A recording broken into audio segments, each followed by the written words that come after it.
राम राम विद्यार्थी मित्रांनो, चला आजपासून आपण दररोज 25 प्रश्न तुमच्यासाठी घेणार आहोत, जे की अत्यंत महत्त्वाचे परीक्षेच्या दृष्टिकोनातून. टीईटीची परीक्षा तुमच्या समोर आहे 21 जूनला आणि त्या परीक्षेसाठी हे प्रश्न अत्यंत महत्त्वाची भूमिका निभावणार आहे. यावर 100% तुमचा अभ्यास चांगला होणार. चला, अमर्याद या शब्दाचा योग्य विरुद्धार्थी शब्द ओळखा. विरुद्धार्थी, समानार्थी, विरुद्धार्थी यावरती 100% प्रश्न असतो आणि हा भाग आपला वाचनाचा आहे, शिकवण्याचा नाहीये. म्हणून जास्तीत जास्त जे आहे तर तुम्ही समानार्थी विरुद्धार्थी शब्द एकदा आपल्या डोळ्याखालून काढून घ्या, वाचत राहा. अमर्याद आणि त्याच्या विरुद्ध एकदम सोपं आहे. तर त्याचं उत्तर तुमच्या समोर दिसतंय. काय आहे तर त्याचं उत्तर आहे मर्यादित. अमर्याद, मर्यादित. आता बाकीचे पर्याय पाहण्याची गरज आपल्याला भासणार नाही. चला दुसरा प्रश्न तुमच्या समोर घेऊन आलोय. चला दुसरा प्रश्न काय आहे, खालीलपैकी संयुक्त स्वर कोणता आहे. आता आपल्याला हे माहिती असणं गरजेचं आहे की स्वरांचे प्रकार किती आहे. तर स्वरांचे प्रकार 3 आहे, ऱ्हस्व, दीर्घ आणि संयुक्त. मग त्यांनी आपल्याला काय केलं, ऱ्हस्व, दीर्घ आणि संयुक्त. मग ते आपल्याला म्हणाले की या ठिकाणी संयुक्त स्वर कोणता आहे. मग लक्षात घ्या, ऱ्हस्व स्वर अ, ऱ्हस्वई, ऱ्हस्वऊ, रू आणि र्लू हे जे स्वर आहे यांना म्हणायचं ऱ्हस्व स्वर. कोणते स्वर आहे, ऱ्हस्व स्वर. आता दीर्घ स्वर कोणकोणते बघा, दीर्घ, दीर्घ स्वर आ, दीर्घई आणि दीर्घऊ यांना म्हणायचं दीर्घ स्वर. आणि आपल्याला विचारलं त्यांनी संयुक्त स्वर. मग स्वरांचे प्रकार किती, तर आपलं उत्तर पाहिजे 3. स्वरांचे प्रकार किती आहेत, 3. आणि त्याने त्यांच्या पुढे जाऊन विचारलं की संयुक्त स्वर कोणता आहे. तर आता या ठिकाणी ए, ऐ, ओ आणि औ यांना म्हणतात संयुक्त स्वर. मग आपलं उत्तर येते काय, 3 नंबर, संयुक्त स्वर. आता या ठिकाणी पुन्हा एक गोष्ट लक्षात ठेवायची, आदत्त. आदत्त स्वर कोणते आहे, तर आदत्त स्वर आहे ए आणि अ. ए आणि अ हे कुणी आणलेत हे आपल्या मराठी वर्णमालेत आणलेत अरविंद मंगळूरकर. अरविंद मंगळूरकर. चला आता कसाही प्रश्न पुढे विचारला जाईल, दीर्घ स्वर कोणता आहे किंवा ऱ्हस्व स्वर कोणता आहे, तर हे आपल्या डोक्यात ठेवायचं आहे. चला पुढचा प्रश्न, विद्वान या शब्दाचे स्त्रीलिंगी रूप कोणते. हा लिंगावरती 100% प्रश्न आहे, पुलिंग, स्त्रीलिंग. मग आता या ठिकाणी आपल्या डोक्यात घ्यायचं काय, विद्वान, विदुषी.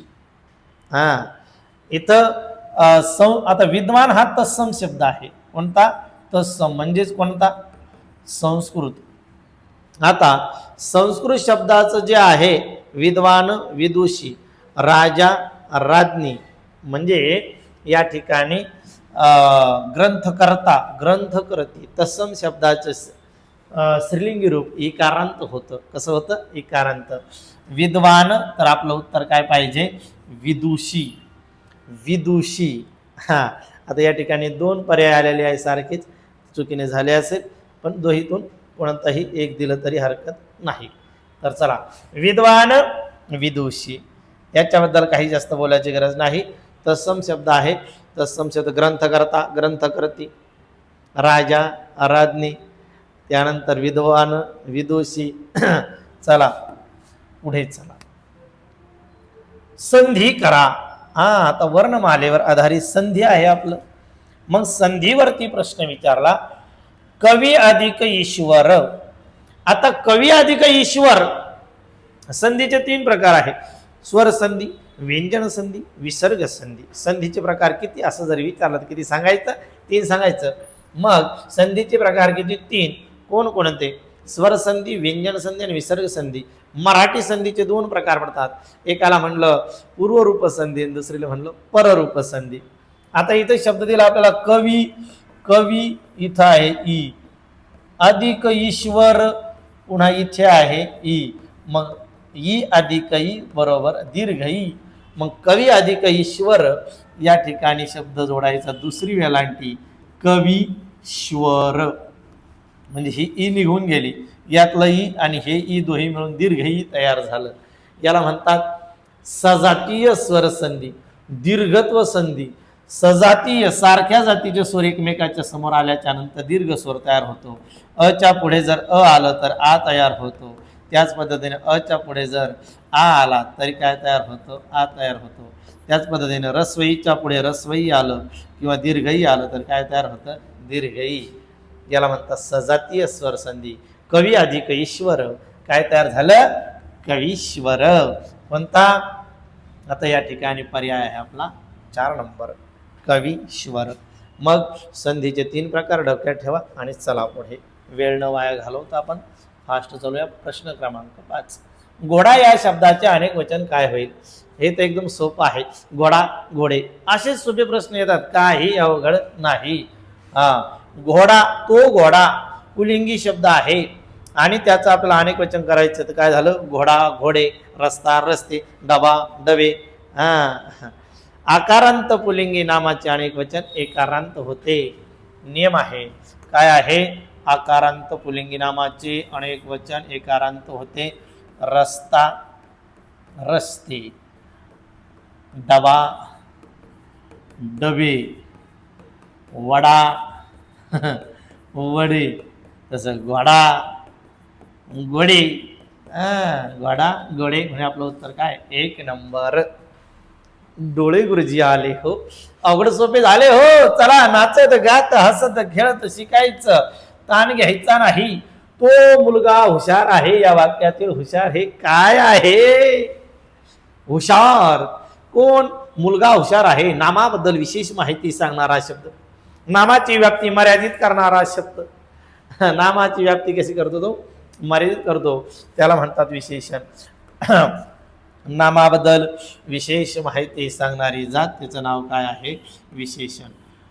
नाम किंवा सर्वनामाबद्दल विशेष माहिती सांगणारी जात म्हणजे विशेषण. नामाची व्याप्ती मर्यादित करणारी जात म्हणजे विशेषण. चला, आपल्याला विशेषणाचे मुख्य 3 प्रकार पडतात, गुण विशेषण, संख्या विशेषण, सार्वनामिक विशेषण. डोक्यात घ्यायचं आपल्याला, काय, विशेषणाचे 3, विशेषणाचे किती प्रकार, विशेषण आणि विशेषणाचे 3 प्रकार पडतात.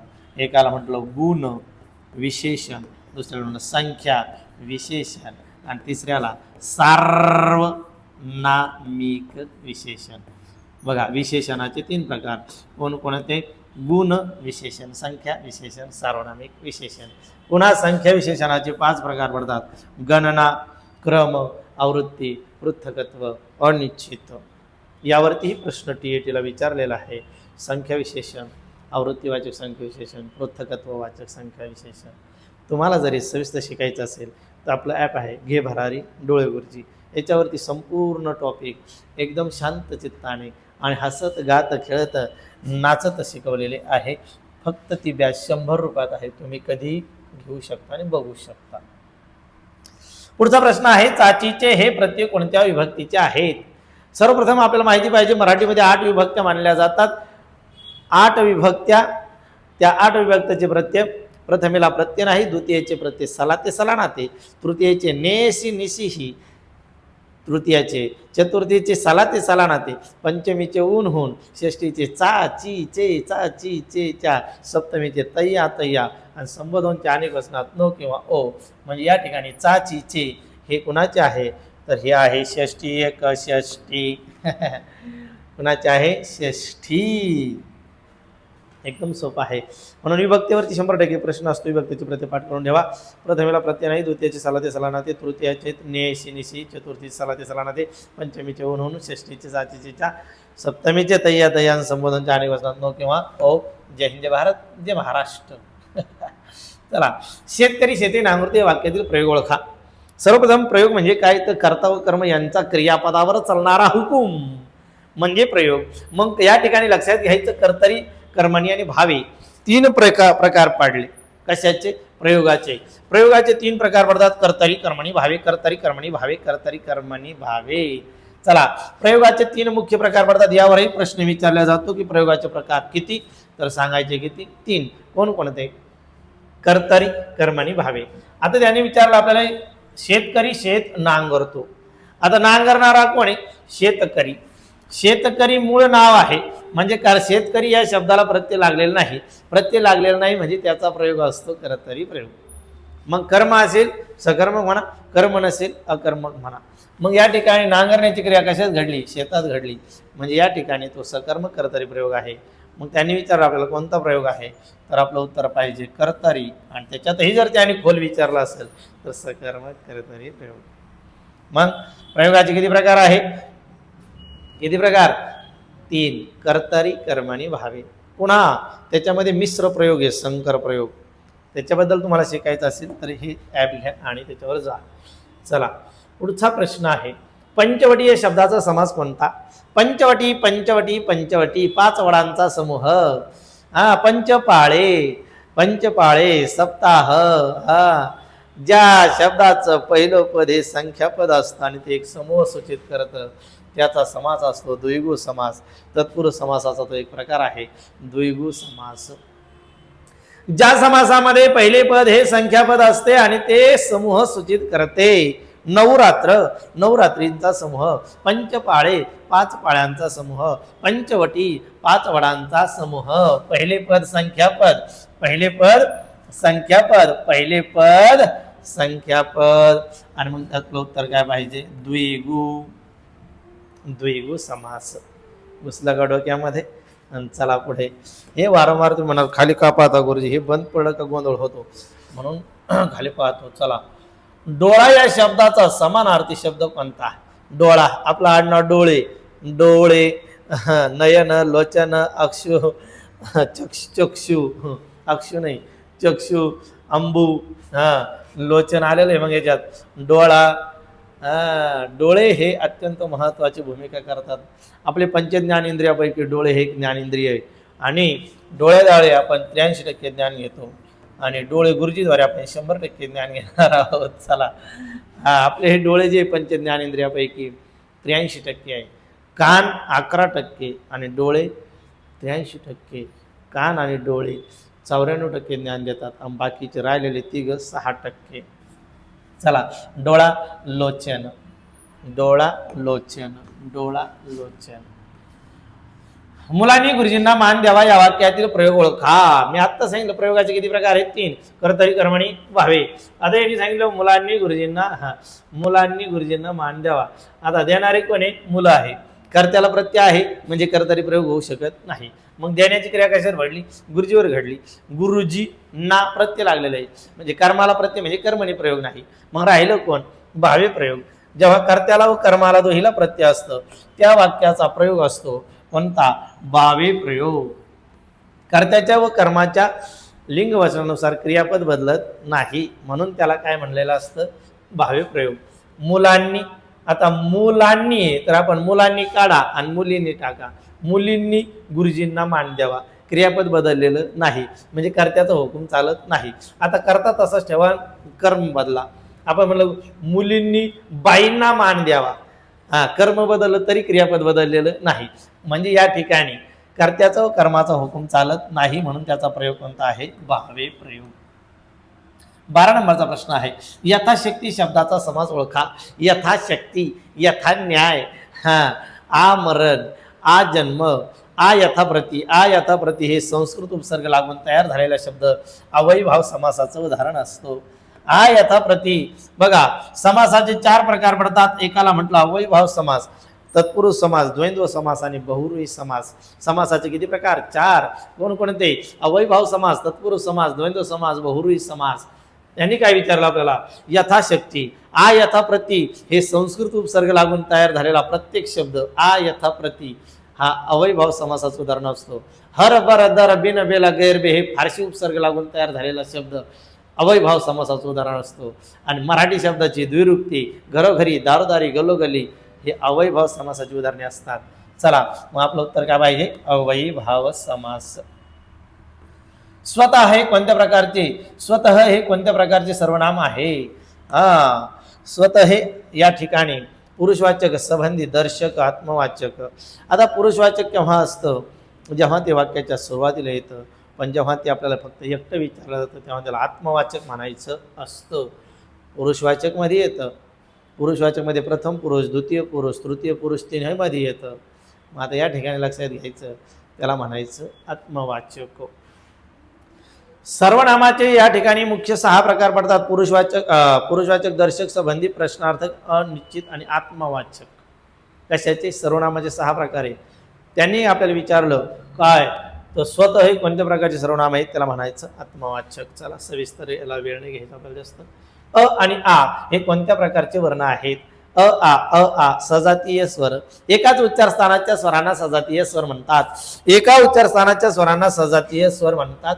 आता त्याच्याबद्दल आपण जास्त बोलणार नाही. म्हणजे स्वरांचे उपप्रकार 2 आहेत. एकाला म्हटलं सजातीय स्वर आणि एकाला म्हटलं विजातीय स्वर. सजातीय म्हणजे सारख्या उच्चार स्थानाचे, विजातीय म्हणजे वेगवेगळ्या उच्चार स्थानाचे. अ आ चं उच्चार स्थान 1 आहे, म्हणून त्यांचं आपलं उत्तर काय पाहिजे? 3 नंबर सजातीय सजातीय सजातीय सजातीय. चला काय उत्तर पाहिजे आपलं? सजातीय 3 नंबर. चला पुढे. गार्गीला थंडी वाजते या वाक्यातील कर्ता ओळखा. हा, कर्ता ओळखता कसं? क्रियापदाला आज्ञा करा, धातूला बाहेर काढा. क्रियापदाला आज्ञा करा, धातूला बाहेर काढा. आणि धातूला बाहेर काढलं तर नारा नारी नारे, नारा नारी नारे, नारा नारी नारे. प्रत्यय लावा, कोण काय नाही प्रश्न विचारा. येणार उत्तर काय असतं? कर्ता. आता वाजते, वाज नावाचा धातू आहे. क्रियापदाला आज्ञा केली का कोण भेटतो आपल्याला? धातू भेटतो. मग आपण धातूला कशाला क्रियापदाला आज्ञा केली आणि कोण भेटला आपल्याला? धातू. कोणता? वाज. वाज नावाचा धातू या ठिकाणी भेटला आपल्याला. आपण म्हणलं वाज, वाजणारी. वाजणारी काय? वाजणारी काय? तर वाजणारी आली थंडी. म्हणजे या ठिकाणी थंडी हा या वाक्याचा कर्ता आहे. म्हणजे गार्गीला थंडी वाजते, वाजणारी काय आहे? थंडी. म्हणजे थंडी हा कर्ता आहे. असं कसं गुरुजी? हो तसंच आहे.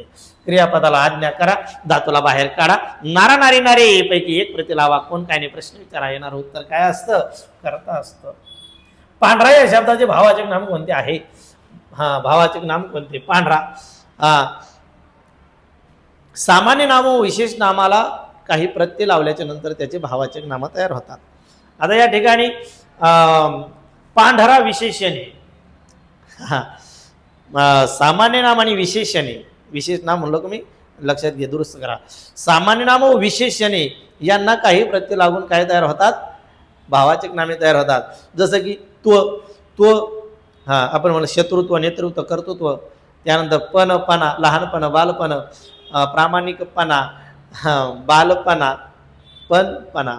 त्याच पद्धतीने आपण म्हटलं ई हुशारी, गरिबी, लाचारी. ई आई, आई, हा, दुलाई, जुलाई, दांडगाई, गिरी, दादागिरी, लुच्चेगिरी, भामटेगिरी. त्यानंतर गारवा, वा गारवा. त्यानंतर की, भावकी, गावकी, पाटीलकी, हुशारकी. असे वेगवेगळे प्रत्यय लागून काय तयार होतं? तर जिथे पणा लागलं तर पांढरा, पांढरेपणा. आपलं उत्तर किती पाहिजे? 2 नंबर.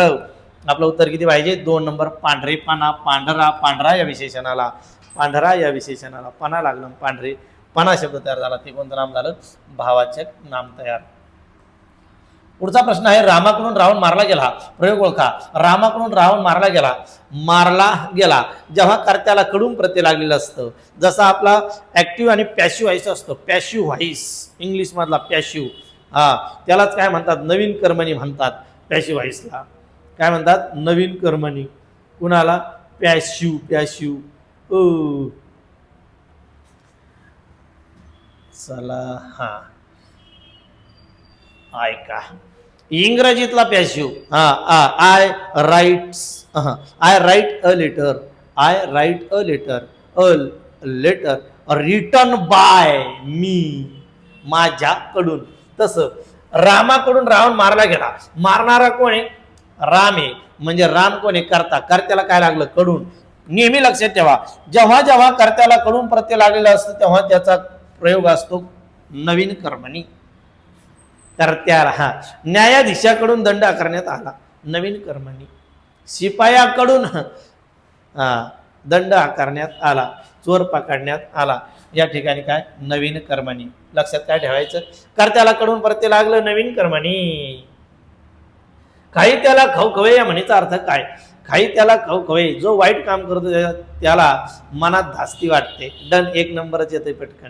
जास्त खाणे, सतत ओरडणे, भीती वाटणे नाही. त्या खाई त्याला खाऊ खवे, चोराच्या मनात जो वाईट काम करतो त्याला मनात धास्ती वाटते. तर 1 नंबर 19 नंबरचा प्रश्न आहे, आमचे वडील म्हणजे जमदाग्नीच आहेत, या वाक्यातील जमदाग्नी हे काय आहे? चला, सर्वप्रथम आपल्याला हे माहिती असणं गरजेचं आहे. नामाचे किती प्रकार आहेत? 3 प्रकार. सामान्य नाम, विशेष नाम, भावाचक नाम. जेव्हा एखादं विशेष नाम एखाद्याला उपमा देण्यासाठी वापरल्या जाईल तेव्हा ते काय होईल? तर ते सामान्य होईल. आपण म्हटलं कुंभकर्ण हे कोणतं नाम आहे? कुंभकर्ण हे विशेष नाम आहे. मग आता या ठिकाणी आपण कुंभकर्ण नावाची एखाद्या मुलाला उपमा दिली की तुमचा मुलगा, आता मुलाला काय दिले? तुमच्या मुलाला तुमचा मुलगा म्हणजे कुंभकर्णच. म्हणजे या ठिकाणी कुंभकर्ण नावाची उपमा दिली या मुलाला. आता कुंभकर्ण हे विशेष नाम राहिलेलं नाही, काय झालं? सामान्य नाम. कोणताही विशेष नाम दुसऱ्याला उपमा देण्यासाठी वापरल्याच्या नंतर ते विशेष न राहता काय होतं? सामान्य.